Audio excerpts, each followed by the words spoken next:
आइए आज आपको लिए चलते हैं भारतीय नौसेना के सबसे विशाल विमान वाहक युद्धपोत आईएनएस विक्रमादित्य पर। आपका बहुत बहुत स्वागत और हमारा ये वादा है कि यह यात्रा आपके लिए अविस्मरणीय साबित होगी। हमारी मोटरबोट अब विक्रमादित्य की ओर चल पड़ी है। इस 360 वर्चुअल रियलिटी या आभासी वास्तविकता वीडियो में आपको जहाज पर स्वयं होने का एहसास होगा। आप अपने स्मार्टफोन को घुमाकर या उसकी स्क्रीन को अपनी उंगलियों की मदद से ड्रैग करके इस वीडियो का आनंद ले सकते हैं। आप चाहें तो अपनी उंगलियों से इसे जूम इन और जूम आउट भी कर सकते हैं। अगर आप कंप्यूटर या लैपटॉप इस्तेमाल कर रहे हैं तो यही काम आप अपने माउस पॉइंटर की मदद से भी कर सकते हैं। हमारी सलाह है कि आप किसी 360 VR संगत वीडियो प्लेयर जैसे कि VLC मीडिया प्लेयर का इस्तेमाल करें। यदि अब आप उगते हुए सूरज की दिशा में देखेंगे तो आपको विक्रमादित्य की पहली झलक मिलेगी। बहुत ही सुंदर दृश्य है और जहाज का विशिष्ट छायाचित्र इसे स्वतः अपनी एक अलग पहचान देता है। विक्रमादित्य भारतीय नौसेना में नवंबर 2013 में कमीशन हुआ था। इस विमान वाहक युद्धपोत का कुल क्षेत्रफल लगभग 20 एकड़ है। इसकी तुलना आप 11 फुटबॉल के मैदानों से कर सकते हैं। केवल इसका फ्लाइट डेक यानी कि ऊपरी सतह ही 1.5 फुटबॉल मैदानों के बराबर की है। जहाज की अधिकतम चौड़ाई लगभग 60 मीटर की है, यानी कि मुंबई पुणे एक्सप्रेसवे इस पे समा जाएगा। जैसा कि हम पहले कह चुके हैं, आईएनएस विक्रमादित्य भारतीय नौसेना द्वारा संचालित सबसे बड़ा युद्धपोत है। इसका लोड विस्थापन या डिस्प्लेसमेंट 45,400 टन है। मान लीजिए 7,500 अफ्रीकी हाथी यदि एक साथ खड़े हो जाएं, तो इतना डिस्प्लेसमेंट मिलेगा। जहाज पर चढ़ने से पहले क्यों ना हम इसके चारों ओर एक चक्कर मार लें। विक्रमादित्य की ऊंचाई 64 मीटर है, 10.5 मीटर पानी के नीचे और करीब 53.5 मीटर पानी के ऊपर। यही कोई 15 मंजिल इमारत के बराबर। ये 284 मीटर लंबा है। इसका मतलब यह हुआ कि यदि उसेन बोल्ट को भी एक सिरे से दूसरे सिरे तक दौड़ना हो तो उसे 28 सेकंड लग जाएंगे। यहां पर किसी भी वक्त 1600 से 1800 नौसैनिक कार्यरत रहते हैं और इसीलिए विक्रमादित्य को समंदर पर बसा एक शहर कहना गलत नहीं होगा।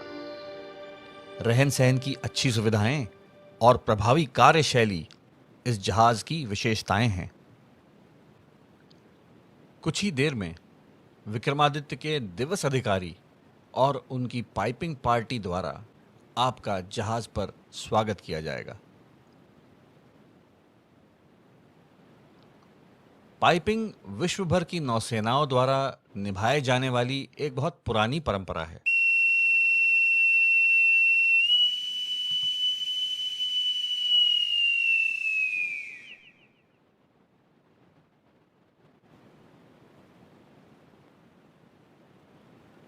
उस पारंपरिक स्वागत के पश्चात अब हम फ्लाइट डेक के पिछले छोर पर पहुंच चुके हैं। वो फहराता हुआ झंडा जो बहुत ही खूबसूरत दिख रहा है, वह है नौसेना का प्रतीक। इसे नेवल एनसाइन कहा जाता है। यदि आप झंडे से बाईं तरफ कैमरा घुमाएंगे तो आपको पूरी हवाई पट्टी नजर आएगी। यह रनवे वही दृश्य है जो एक MiG-29 फाइटर पायलट उड़ान भरने से पूर्व देखता है। शायद आप पहले से जानते होंगे कि विक्रमादित्य MiG-29 मारक विमान उड़ाता है। ये MiG-29 फाइटर एयरक्राफ्ट ध्वनि की गति से 1.5 गुना तेजी से उड़ते हैं। अगर आप रनवे की बाईं ओर देखें तो आपको AK-630 गन का बुर्ज नजर आएगा। इस प्रकार के बुर्ज जहाज पर कई जगह देखने को मिलते हैं। AK-630 गन उन कई अस्त्र शस्त्रों में से एक है जो कि विक्रमादित्य पर लगे हैं। दुश्मन के युद्धपोत और मिसाइल्स की तो खैर नहीं। फ्लाइट डेक के पिछले छोर में अरेस्टर वायर स्थापित की गई हैं, जो फाइटर विमान को पोत के विमानतल या फ्लाइट डेक पर लैंडिंग के समय मददगार साबित होती हैं। ये MiG-29 विमान अधिकतम गति से जहाज पर लैंड करते हैं। इसके लिए विमान के पीछे लगे टेल हुक को अरेस्टर वायर पर फंसाया जाता है, जिससे विमान कुछ ही मीटर में पूरी तरह से रुक जाता है। अब आपके सामने है जहाज का वो भाग जो फ्लाइट डेक के ऊपर की तरफ है। इसे हम सुपर स्ट्रक्चर कहेंगे। जहाज का ब्रिज इसी सुपर स्ट्रक्चर में स्थित है। सुपर स्ट्रक्चर के पास एक छोटी हवाई पट्टी है। MiG-29 पायलट महज 125 मीटर लंबी इस छोटी हवाई पट्टी को इस्तेमाल करते हुए टेक ऑफ कर लेता है। यह है सुपर स्ट्रक्चर से लगा हुआ जहाज के फ्लाइट डेक का दाहिना भाग, जिसे हम स्टारबोर्ड साइड कहते हैं। विक्रमादित्य और दूसरे युद्धपोतों के बीच राशन, गोला बारूद तथा ईंधन का आदान प्रदान यहीं से होता है। इस काम के लिए यहां पर लगी आफ्ट क्रेन काम में लाई जाती। जहाज की जीवन रक्षा नौकाएं या लाइफ बोट्स भी यहीं पाई जाती। विक्रमादित्य पर मुख्य रनवे के अलावा एक तिरछा रनवे भी है। इस तिरछे रनवे का उपयोग तब करते हैं जब कभी विमान का टेल हुक अरेस्टर वायर में किसी कारण से नहीं फंसता। ऐसे समय में विमान पुनः अपनी गति बढ़ाते हुए फिर से टेक ऑफ कर सकता है।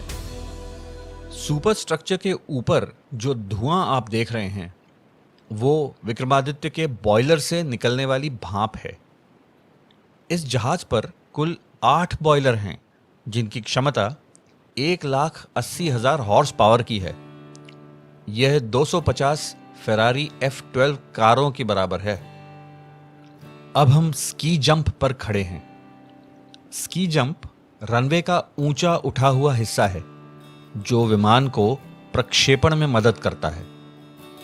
इस स्की जंप की वजह से ही विमान इतने छोटे रनवे से आसानी से उड़ान भर लेते हैं। जहाज जब बंदरगाह में होता है तब सशस्त्र सैनिक हर दिशा में तीखी निगरानी रखे रहते हैं। इससे कोई घुसपैठ या खुफिया आक्रमण को नाकाम किया जा सकता है।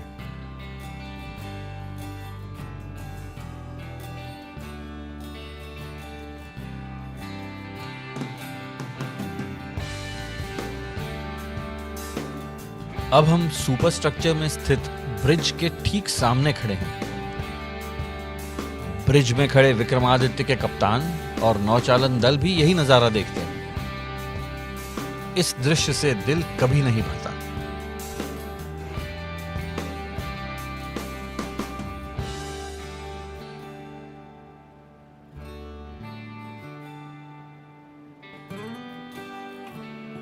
सौभाग्यवश आज सरदार वल्लभ भाई पटेल जी की जन्मतिथि के उपलक्ष्य में INS विक्रमादित्य के सभी कार्मिक एकता की शपथ लेने फ्लाइट डेक पर हाजिर हैं। भारतीय नौसैनिक जिन्होंने पहले ही अपना जीवन देश और नौसेना को समर्पित कर दिया है, आज एकता और अखंडता की शपथ भी ग्रहण करने फ्लाइट डेक पर आए हैं। अब हम विक्रमादित्य के हैंगर या आंतरिक विमानशाला में हैं। आज हैंगर में मात्र एक सीकिंग हेलीकॉप्टर नजर आ रहा है। इस विशाल हैंगर के खाली होने का फायदा उठा रहे हैं नौसैनिक, व्यायाम करते दिखाई दे रहे हैं। जब विक्रमादित्य किसी एक्सरसाइज या मिशन पर निकलता है तो यह हैंगर लड़ाकू विमान और हेलीकॉप्टरों से खचाखच भरा होता है। विक्रमादित्य एक बार समंदर पर निकल पड़ा तो लंबे अरसे तक सेलिंग करता है। इसी कारण पोत पर पूरी तरह सुसज्जित एक जिम्नेजियम भी है, जहां नौसैनिक अपने आप को चुस्त और तंदुरुस्त रखते हैं जिम्नेजियम में नौसेना के क्वालिफाइड फिटनेस इंस्ट्रक्टर्स भी मौजूद होते हैं। आप सोच ही रहे होंगे कि भाई जहाज पर खाने पीने का क्या? नौसेना को अपने अव्वल दर्जे के बावर्चियों पर नाज है। दिन भर की मेहनत के बाद नौसैनिकों को एक बात की हमेशा गारंटी होती है, गर्मा गर्म स्वादिष्ट और पौष्टिक भोजन।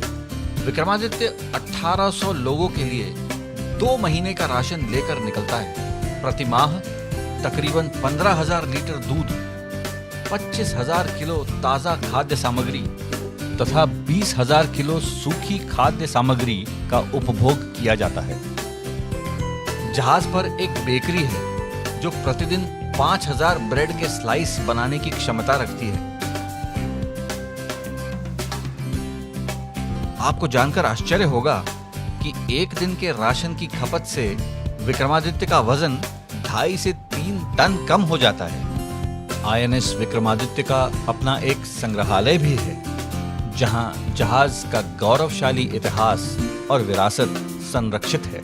जहां एक ओर यह ऐतिहासिक दस्तावेजों का स्रोत है, वहीं दूसरी ओर इस महान पोत का हिस्सा होने के गौरव का भी प्रेरणा कुंज है। तो यह थी इस विशाल युद्धपोत की मात्र एक छोटी सी झलक। 23 डेक और 2,500 कंपार्टमेंट या कमरे वाले इस शक्तिशाली ध्वजपोत की वजह से ही आज भारतीय नौसेना एक ब्लू वाटर नौसेना मानी जाती है। विक्रमादित्य वाकई भारतीय नौसेना का शक्ति स्तंभ और स्वर्णिम गौरव है। आपका आज यहाँ हमारे साथ वक्त बिताना हमारे लिए सौभाग्य की बात है और हम आशा करते हैं कि विक्रमादित्य पर होने का अनुभव जो हमने आभासी वास्तविक या वर्चुअल रियलिटी के द्वारा आप तक लाया वो सफल रहा। विदा लेने से पहले आप वीडियो को फिर आराम से देख सकते हैं। अपने प्रियजनों और दोस्तों को भारतीय नौसेना के बारे में अवश्य बताएं और हम ये आशा करते हैं कि एक दिन आपसे यथार्थ रूप में मुलाकात का अवसर प्राप्त हो। जय हिंद, शम न वरुणः।